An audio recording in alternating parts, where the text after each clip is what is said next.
자, 우리 2교시 문제풀이 바로 들어가도록 하겠습니다. 오늘은 그 정정만 좀 집중해서 한번 해볼게요. 정정 개념 찾기가 좀 많이 힘들어요. 자, 정정 개념을 좀 잡으시려면은 이거 먼저 볼까요? 정정 개념 잡으려면은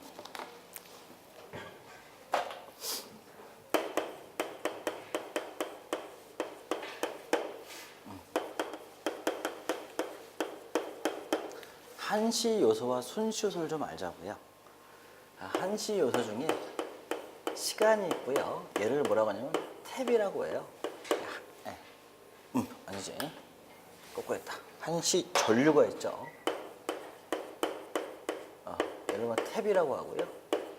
그 다음에 한시 시간이 있죠. 얘를 뭐라 하면 레버라고 해요. 즉 한참 있다 좀 떨어지는데 그 한참이 긴 시간은 아니죠. 그래서 한시 탭, 즉 과전류 탭이 얼마냐, 시간이 얼마냐, 레버고요. 순시도 마찬가지로 전류 탭이 있죠. 그래서 그냥 순시 탭, 한시 탭이래요. 그 다음에 얘도 시간이 있겠죠. 얘도 레버고요. 근데 순시는 어차피 레버 뭐 의미가 별로는 없겠죠. 그래서 이거 좀 용어 좀 정확히 좀 아시고요. 자, 이 문제 보니까요. 구속전류라는 게 나왔고요. 구속전류는 뭐냐면은 그냥 우리 단락줄로 보시면 돼요. 단락. 전동기가 멈춰 있는데 얼마나 전류가 제일 세냐라는 그런 전류고요. 그 다음에 가속 시간이에요. 기동 시간이 기동 시간. 기동 시간이 왜 중요하냐면요. 전동기가 기동이 길어요.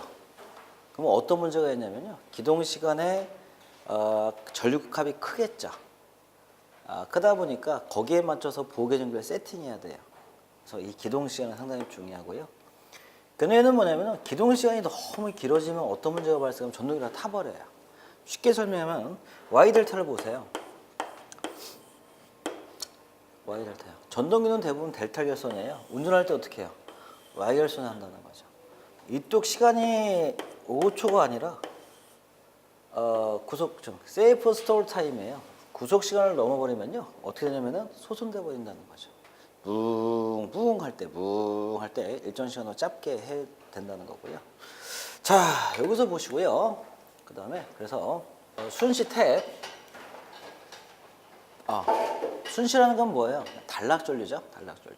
그래서 1, 2초의 세팅을 마치고요. 전류 탭, 전격 전류의 7, 8배 견딜 수 있게 세팅을 한다라는 거.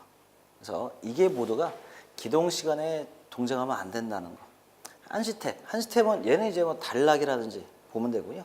한시라는 것은 조금 이따 떨어지긴 떨어지는데 얘는 전격 전류의 1.5배 세팅. 그 다음에 시간 탭은 부하 특성의 5초 정도. 그래서 시간과 전류값만 보면 되는구나라고 좀 보시고요. 자, 이거 보기 전에 이거 먼저 볼게요. 그냥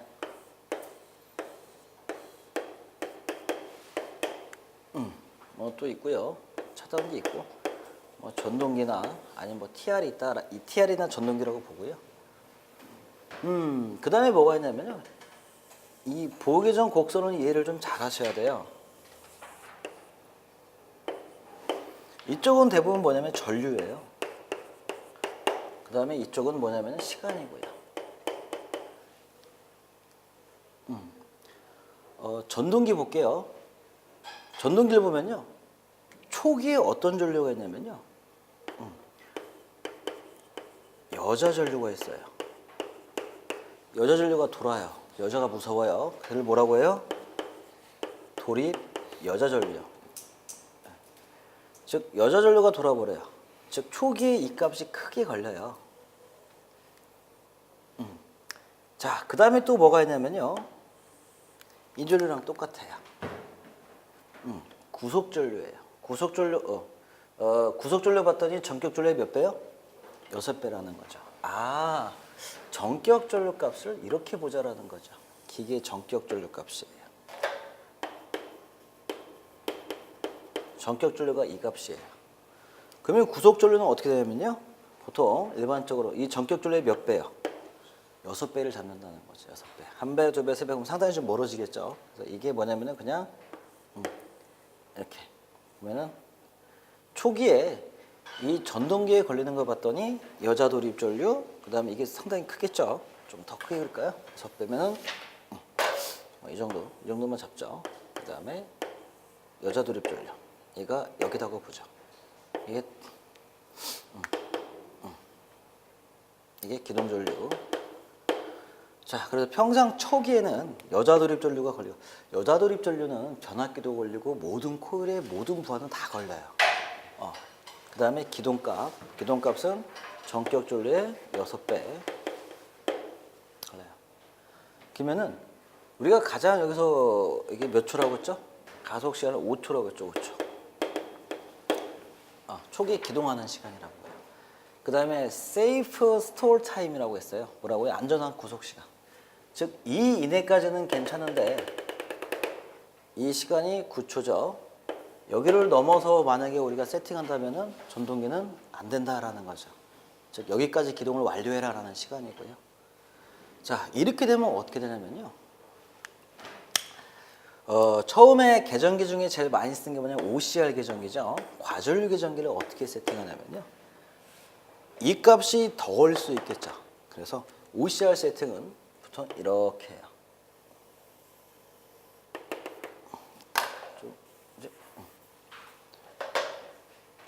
이렇게 세팅해가지고요. 이렇게 가요. OCR 세팅은요. 맞죠? 기동전류에 간섭하지 말라고요.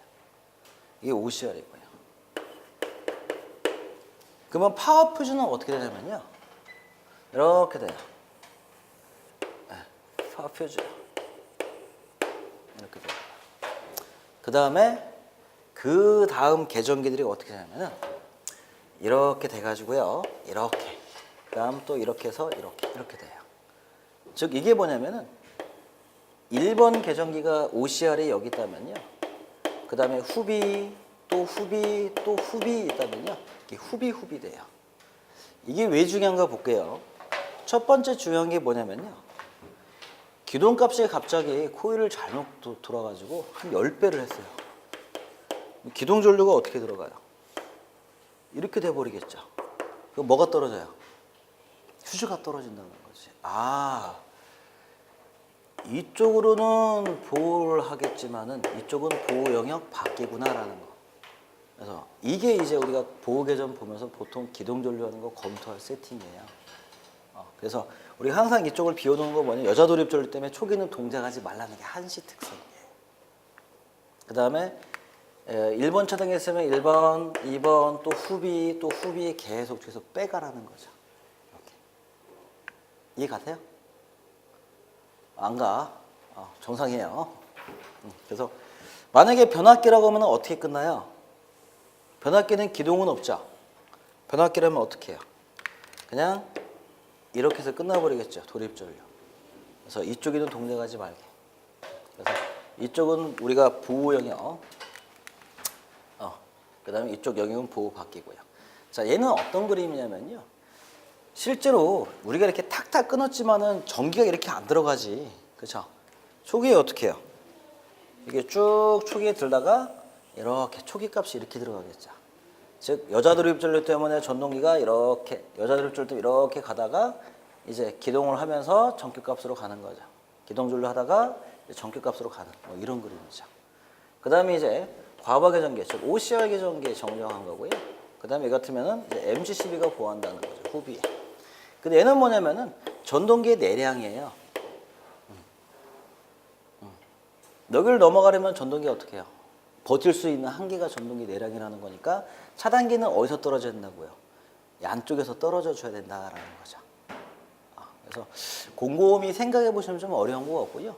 실제로 이걸 왜 그려야 되냐면은 만약에 이게 지금 1번 차단기, 2번 차단기, 3번 차단기, 4번 차단기라면은 계속 곡선이 어디로 가야 돼요? 이렇게 가야 되는 거죠. 그러면 뭐와 뭐를 봐야 돼요? 이 계정기들, 이 MCCB에, 이 퓨즈에, 이 ACB에, 이 VCB들이 다 몰려. 전류값과 시간을 봐야 되겠죠. 각 메이커마다 곡선이 있겠죠. 그걸 가지고 정말 한 90년대에는 어떻게 했냐면요. OCR 메이커랑 MCB 메이커랑 VCB, ACB 메이커가 틀리잖아요. 그럼 여기가 이게 틀려요. 이게 틀려요. 값을 잡아준 게 틀려가지고요. 습자지 있죠. 습자지 하나를 밑에 밑그림을 그려놓고요. 그 다음에 다음은 습자지 있죠. 흰색 종이 그걸 또 놓고 또 엎어보고 또 엎어보고 진짜 그렇게 그렸어요. 그렇게 그려놓고 똑같이 규격 맞춰서 정말 그렇게 그려가지고 보호계전을 검토했는데 요즘 다 이거 뭘로 해요? 이거 왜 우리가 자신이 없어요? 이걸 숫자급으로 되나요? 요즘 뭘로 해요? 그냥 다 프로그램 시뮬레이션 돌려서 끝내잖아요. 그래서 실제로 하기는 좀 어려운 건데. 자, 그래서 주의사항 보면요. 기동전류 곡선 내에 세팅 시 트립되어 기동이 실패된다. 이쪽으로 하면 안 된다라는 거고요. 그 다음 외 세팅은 보호 안 되고 뭐가요? 전동기가 타버린다라는 거고요. 그 다음에 실제 세팅 시 부하 크기 특성에 따라 기동하면서 조정한다. 이 얘기가 뭐냐면요. 그냥 EOCR 같은 경우 세팅 우리가 손댈 일이 많이 있잖아요. 왜 손대요? 갑자기 수리 교체했는데 툭툭 떨어져요. 그러면 어떻게 해요? 옛날 거 일자 드래프를 이렇게 해서 좀 시간도 늘리고 세팅 값도 늘리잖아요. 전류값도 느리고 전류값도 느리고 시간도 느리고. 근데 가장 중요한 게 뭐냐면요. 이쪽 전문가들 하면 어떻게 하냐면요. 이런 거예요. 전동기 전격 용량이 50kW짜리예요. 근데 부하도 50kW 걸리나요? 즉 뭐 이런 마력을 해볼까요? 킬로는 안 되나? 자, 전동기가 50마력짜리예요. 컨베어 벨트예요. 그러면 컨베어 벨트는 항상 50마력짜리 짐이 실리나요? 아니지. 실제 부하 놓고 실려봤더니 10마력밖에 안 돼요. 전격값이 더 작아버리는 거죠. 그럴 경우에 그냥 여기에 맞춰서 세팅하면 어떻게 해요? 이렇게 한참 멀잖아요. 근데 최대한 근접해서야만이 좀 빨리 떨어지고 문제가 없겠죠. 그럼 어떻게 하냐면 보통 구속시켜 놓고요. 정지시켜 놓고 최대 전류 구해보고. 그래서 실제로는 이렇게 세팅 않고 부하의 크기에 따라서 정확히 세팅 값을 맞춰줘요. 그러니까 굳이 전동기 뭐 했다고 세팅을 함부로 만지지 마시고 공부해서 좀 알만하면 한번 해보시고요. 아셨죠? 그래서 이 문제는 어떻게 하라고요? 어떻게 해? 버려버려? 안 해요. 아까 우리 부하곡선 이건 그래야 돼요. 협조는 많이 나오잖아요. 그래야 되고. 자, 이걸 보시면은 몇 가지 좀 이제 문제점이 뭐냐면은 잘 보세요. 쭉 나왔는데 유도 전동기의 전격이 500kW에 6.6kV예요.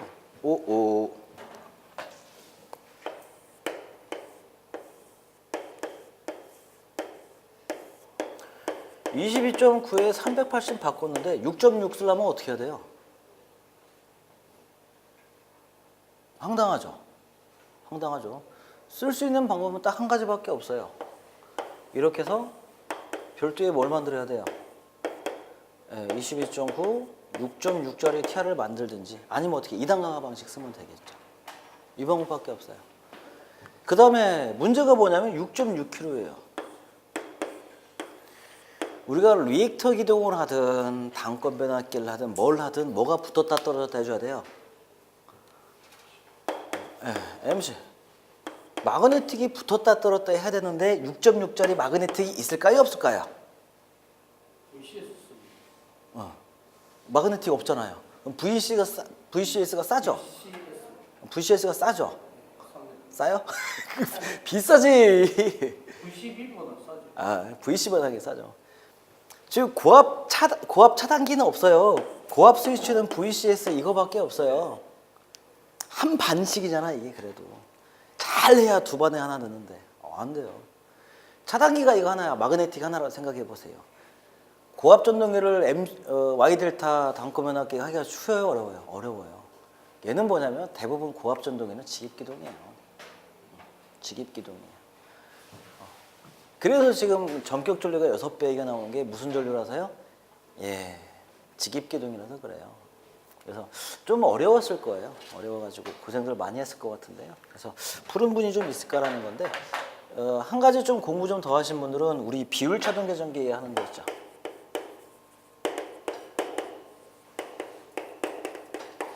이 세팅값까지 한번 해봐야 되는데 이것도 좀 어렵잖아요.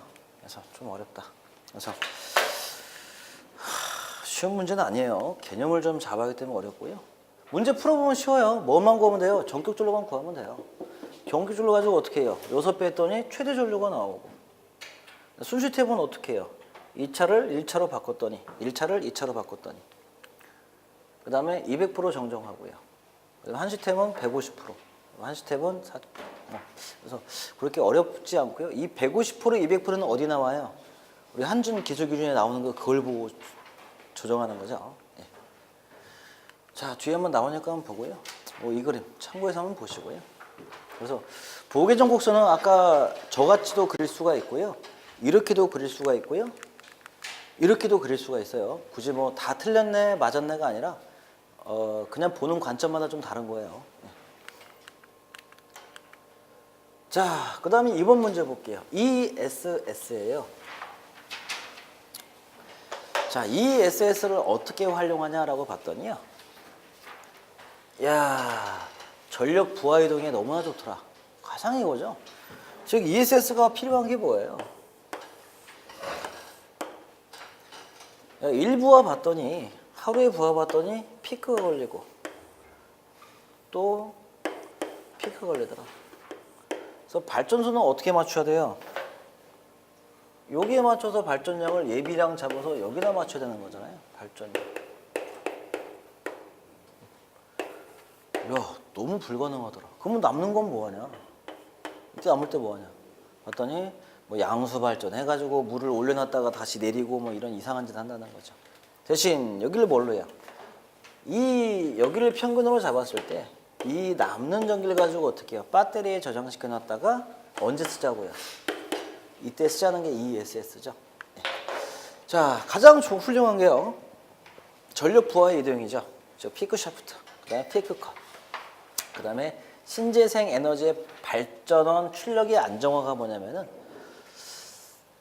태양광을 보면은 언제 전기를 많이 생산하죠? 해 쨍쨍할 때. 밤에는 어떻게 돼요? 없죠. 그럴 때 어떻게 저장시켜 놨다가 꾸준하게 계속 보내주는 거지. 그렇죠? 풍력 발전기는 언제 많이 돌아요? 모르지, 안 봐서. 그냥 상식적으로 보면은 해 뜰 때, 해질 때 보통 많이 발산이죠. 그런 것들. 그 다음에 전력 수급 위기 대응 및 예배 전력에 많이 쓰자라는 건데 괜찮은 것 같아요. 기타는 주파수 관리도 좋고요. 그 다음에 전압 관리, 그 다음에 자체 기동이 비교성이 있는데 문제는 이제 경제성을 베네피트 코스트 이것 측면 비교를 하니까 이게 좀 많이 어려웠어요. 그래서 제가 자료 찾아봤는데 상당히 좀 이해가 많이 안 가더라고요. 그래서 한번 참고하면서 한번 해보시고요. 자, 그 다음 재미있는 문제가 이 문제예요. 참 재밌었어요. 오랜만에 지인들 많이 통화도 하고. 제가 물어본 건 딱 이거 하나예요. 이 출제자 의도가 뭐냐라는 관점에서 100만 제곱미터를 보면요. 얼마요? 가로 세로가 1km, 이렇게 1km, 이렇게 1km예요. 그럼 솔직히 큰 거리예요? 짧은 거리예요? 1km, 1km 보면요. 그렇게 큰 거리는 아니죠. 신도시 정도의 규모는 아닌 것 같죠. 어느 신도시구 중에 한 구의 규모인 거죠.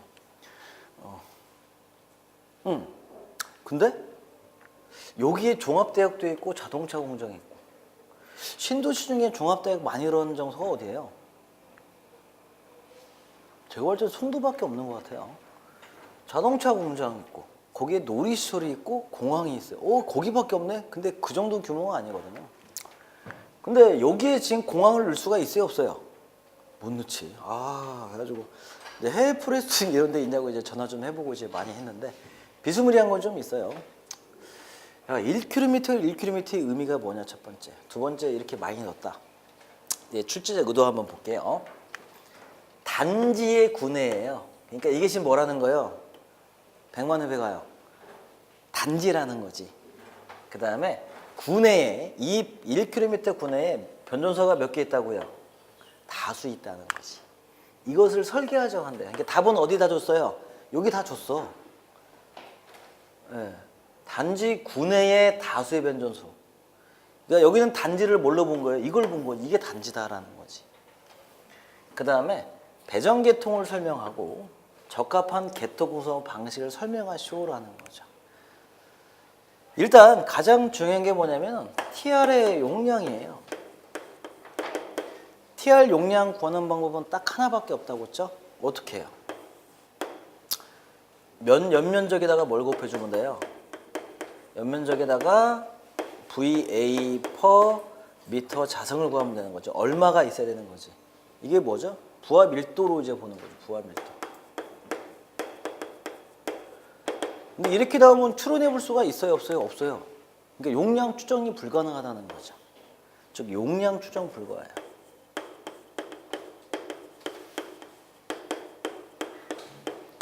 이 관점에서 이제 계통을 구성해야 되는데 그냥 단순해요. 일단 딱 규모 보니까 이 정도 들어가려면은 토트나인 가지고 돼요, 안 돼요? 안 된다는 그거 하나지. 그죠? 그럼 1호사 쓰자. 근데 다들 뭐라고 하냐면요. 이 정도 들어갔으면은 자동차 모양에 들어갔으면은 3, 4, 5 정도 받아야 될 것 같아. 3, 4, 5 되면 이게 또 힘들어지지. 3, 4, 5 되면 힘들어져요. 1호사도 힘들어요. 1호사 같은 경우는 층고가 9m예요. 변전소가요. 그 다음에 장비만 입고도 장비 바로바로 GIS 들어가야 되거든요. 그런데도 어렵거든요. 자, 제가 1호사에 일단 GIS 메인 변전소를 만들어 놓고요. 그 다음에 토트나이는 계통은 이제 지중 변소로 보내자고요. 그 다음에 어차피 여기까지 썼는데 멋지게 구성해줘야죠. 각 수용가에서 어떻게 2단 강압 방식의 서브 변전소 한번 또 놀아보고요. 그래서 일단 우리가 배운 거 다 들어갔죠. 자, 구성 한번 해보자고요. 여러분 잘 보세요. 계통 구성을 하라고 했지 보호 개전하라고 안 했어요. 차단기 넣어도 되고 안 넣어도 되고요. 그냥 정 안 되면 이런 건요. 차단기 이렇게 설명하면 돼요. 그냥 이렇게. 이렇게 해요. 바쁠 때는. 자, 일단 계통을 안정권으로 해야 되니까 A 변전소에서 주 상용 받고 이게 떨어지면 어떻게 해요? V12로 V12가 없지. 1호사니까 G12밖에 없어요. G12로 이쪽 변전소 받고요. 이해 가셨어? 그래서 이게 주고 얘랑 둘은 어떻게 해요? 인터로그예요. 왜 얘는 이렇게 구성을 ALTS로 하면 안 되나요? 이걸 ALTS로 하면 안 되나? 이렇게 갔다 이렇게 갔다 좋잖아. 제품이 없어. 1호사 거 제품도 없고요. V12도 안 돼요. G12밖에 안 돼요. 제품이 없어요. 그래서 이렇게 인트로그에서 쓰고 있고요.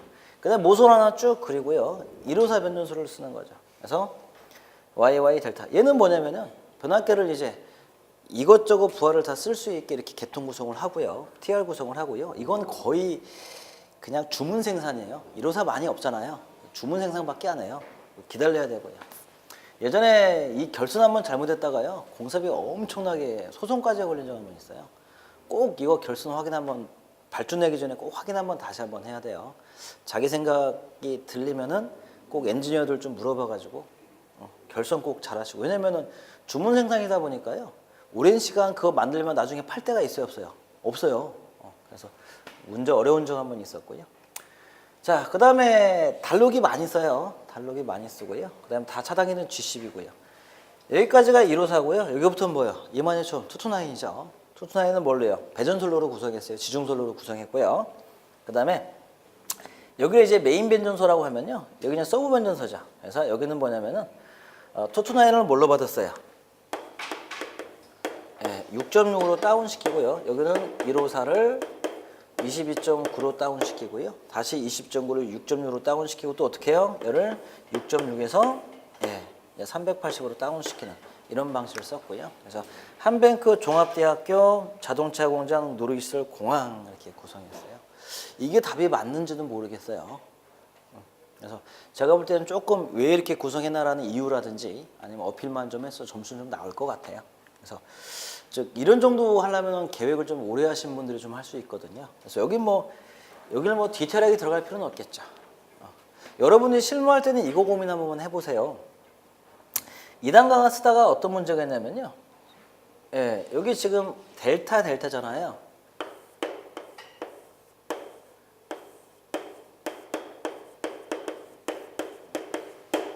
여기서 다시 어떻게 해요? 이렇게 해서 6.6을 이제 380으로 다운시키는데요. 공장 가면은 6.6 많이 싫어해요. 공장들이 이제 옛날에 구형 오래된 공장 가면은 6.6보다 3.3을 더 선호하는 이유가 뭐냐면은 장비가 이게 더 많이 나와요. 모터나 칠러 이런 것들이요. 아변기 같은 이런 것이 많이 나오고. 그다음에 또 어떤 문제가 있냐면 이 모선에다가요.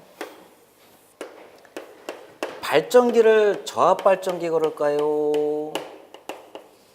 고압 발전기 거는 게 좋을까요? 어떤 게 좋아요? 고압이 좋지. 2단 강화 썼는데 뭐 가지고 이렇게 막 이렇게 뱅크 여러 개 있는데 하나만 딱 쓰면 좋잖아요. 이렇게 뱅크로. 근데 문제가 발생했어요. 여기는 무슨 결선이에요? 무슨 방식이에요? 양쪽 다 비접지죠. 비접지. 이 고압 발전기는 무슨 결선이에요? 발전기는요. 델타 결선이에요? Y 결선이에요? 그렇죠. Y 결선이에요. 왜요? 이걸로 좀 다들 오해하더라고요. 델타 결선의 장점이 뭐가 있어요? 신기하게 얘기해. 3고주파가 들어오면 어떡해요? 순환시켜서 3고주파를 안 만들어내요. 엄청난 장점이 있죠. 근데 문제가 있어요. 전격 용량이라는 게 뭐예요? 전격 전류, 전격 주파에서 온도 상승을 일으키지 않는 그 지점까지가 전격 값이잖아요. 온도가 올라가 버리니까 발전기 뭐가 줄어요? 전격 값이 줄어요. 예. 근데 보세요. 여기는 지금 비접지 계통의 델타 결선인데 여기다가 Y 결선 걸어요. 어떤 문제 발생할까요? 위상이 안 맞아요. 네, 위상도 안 맞아서 어떤 문제 발생하냐면요. 보계 전개를 오동적 해버릴 수가 있어요. 예. 이거 한번 나중에 현장 가서 이런 게 있으면 검토 한번 꼭 좀 한번 해보세요. 검토 가지고 요즘에 이제 옛날에 이런 게 드물었잖아요. 해보니까 이제 계속 걸리는 거지. 그래서 이쪽을 아예 중성점 저항주를 싹 해버리든지 아니면 한쪽을 직접지 하든지 고민 좀 많이 한번 해보세요. 예. 자, 그래서 아마 여기는 거의 실무적인 거기 때문에요. 이런 데서 점수가 좀 판별할 것 같은데 이 정도만 그려도 제가 볼 때는 잘 그려 보이죠. 예, 왜냐면은 이번 보험은 알겠지만은 엄청나게 실무적인 문제가 많이 나왔잖아요. 그렇죠? 그래서 이제 실무적인 걸로 많이 신경을 쓰고 있구나라는 거. 근데 우리는 실무가 있어요, 없어요? 걱정하지 마. 공부하는 60% 70%는 실무가 없어요. 실무 있는 분들은 어떻게 해요? 그 실무를 활용해서 돈을 버느라고 바빠. 실무가 없는 우리들은 어떻게 해요? 실무를 안 하니까 한가하고요. 건축 전기에 제일 맞는 실무는 뭐냐면요. 계획하시거나 CM에 있거나 설계하신 분들이 제일 맞아요. 이분들은 어떻게 해요? 바빠서 공부할 시간이 없고요. 우리 7, 800명의 기술사 중에 설계하신 분들은 정말 이렇게 손가락으로 꼽아요. 인간 독종들이에요. 그러니까 걱정하지 마세요. 우리 경쟁 상대는 다 실무가 없어요. 자, 그 다음에 표피 효과고요. 뭐 표피 효과, 표피 두께는 주파수와 재질의 특성이 어떻게 결정되는가라는 건데 한번 읽어보세요. 근데 지금 표피 효과, 근접 효과, 관연도에 보시면은 공식 나온 거 있거든요. 그것만 나오면 얘는 추론해 볼 수가 있는데 그거랑 같이 한번 비벼가지고 우리 저항 손실 있죠. 케이블의 저항 손실.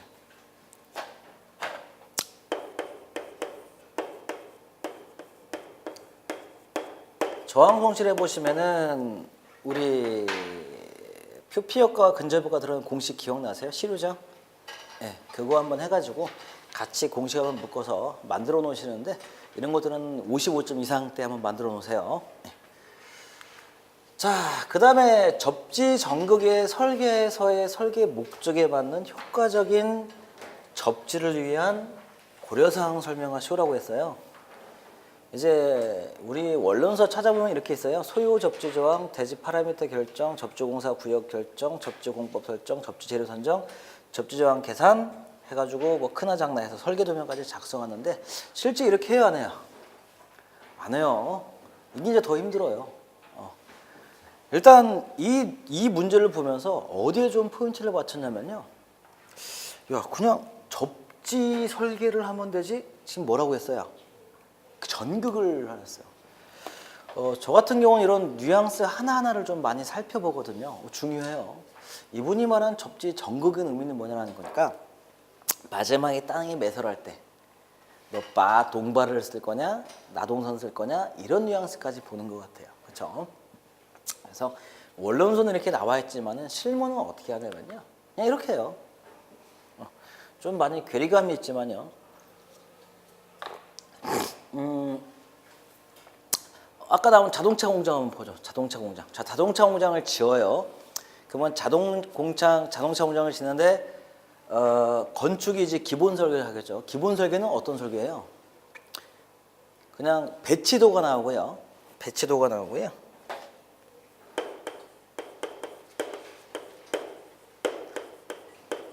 평면도가 기본만 나와요. 기본 평면도가 나와요.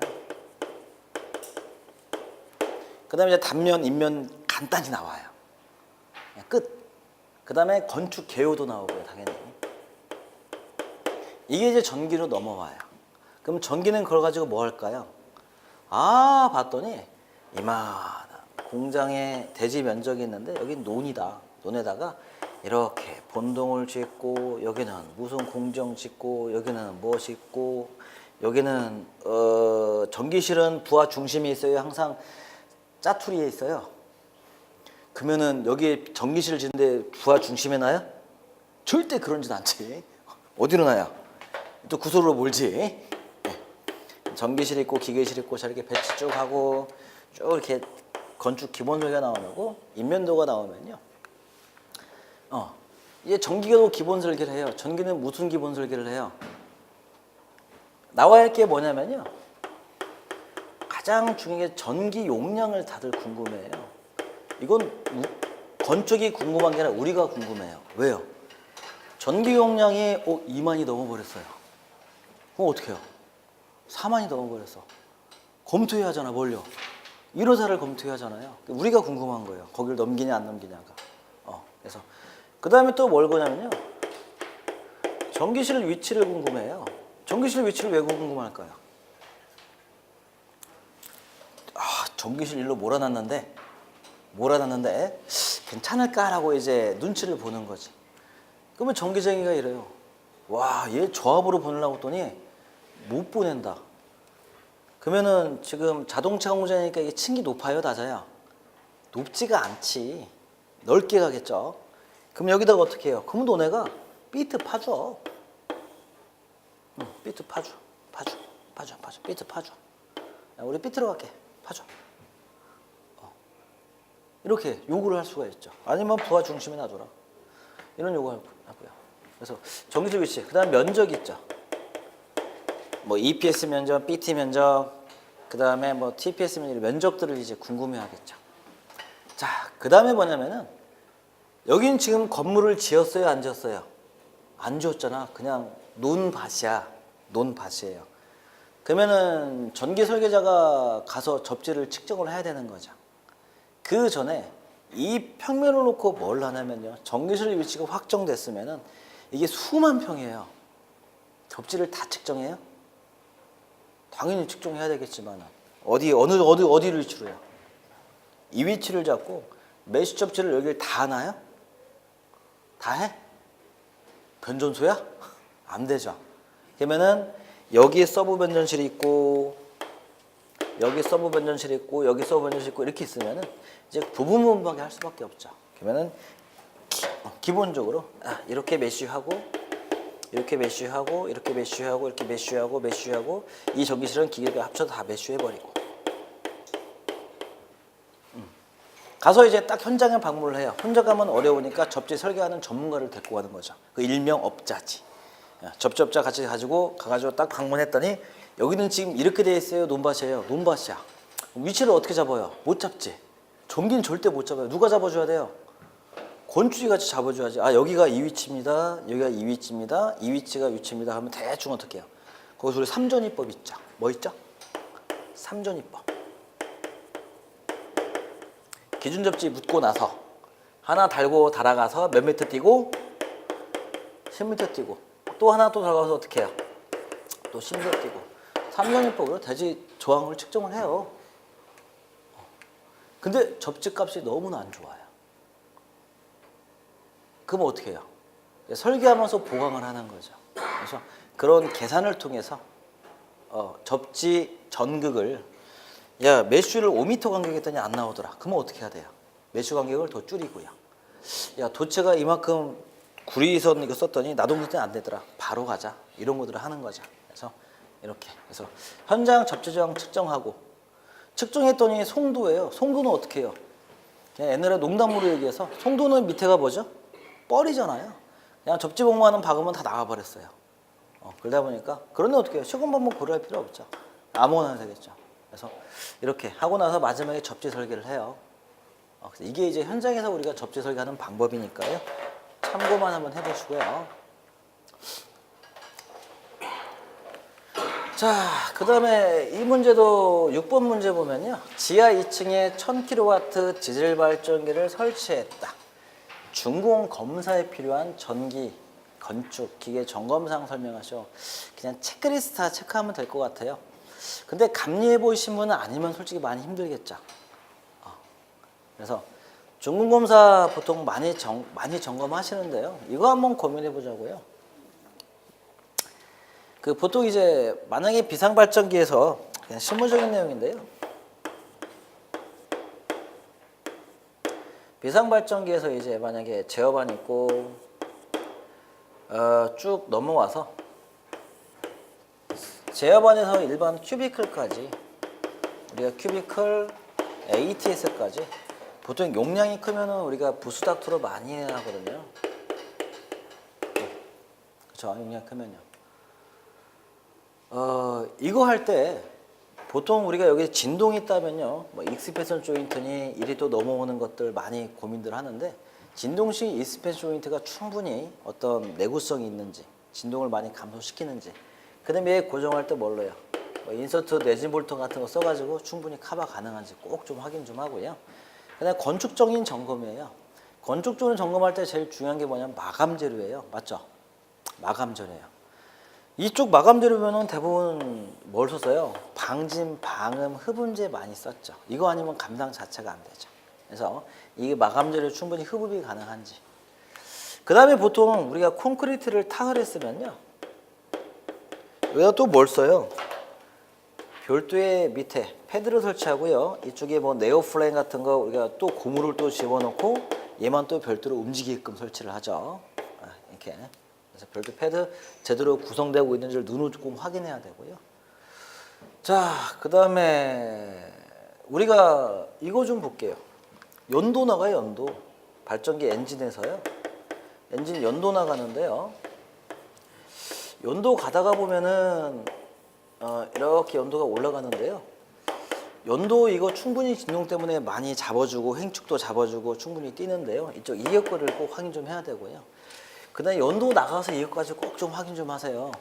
여기 비상발전기가 기동했을 때 들어온 공기가 조금 나가요, 많이 나가요? 엄청나게 많이 나가요. 어떤 분이 자기 핸드폰을 찍고 저한테 동영상 전송했더라고요. 정생이 좀 봐달라고. 많이 나와요. 이쪽 나가가지고 주변 인근에 피해가 없는지를 꼭 보셔야 돼요. 맞죠? 그 다음에 이 온도가 여기에 지금 나가는 이 배기 온도가 뜨거워요, 차가워요, 따뜻해요? 엄청 뜨겁죠. 주변에 화재 발화시킬 수도 있고요. 이런 것도 꼭 좀 보시고요. 뭐 기계 전용 검사만 보시면 뭐 다들 알아서 잘 하시겠지만은 여기에 보니까 희한한 밸브가 하나 있어요. 연도 나가는데 밸브 있어요. 이거 뭐 하는 밸브죠? 작은 건 없어요. 이거 밸브 왜 있죠? 연도에? 아니면 그냥 배관만 돼 있는 경우도 있어요. 응축수라고 있어요. 네, 정상이에요. 응축수 나오는 건 정상이고요. 그 다음에 이제 이게 지하 8층에 있어요. 발전기가 지하 8층에 있는데 옆에 또 보일러도 있어요. 그러니까 너무 공간을 많이 차다 보니까 연도를요. 발전기하고 보일러하고 연도를 같이 써버렸어요. 연도를 발전기, 보일러 위층에서 보일러. 당연히 여기는 체크 밸브라고 그러죠. 체크 밸브가 뭐죠? 이쪽으로는 나가고 이쪽으로는 안 들어오는 거죠.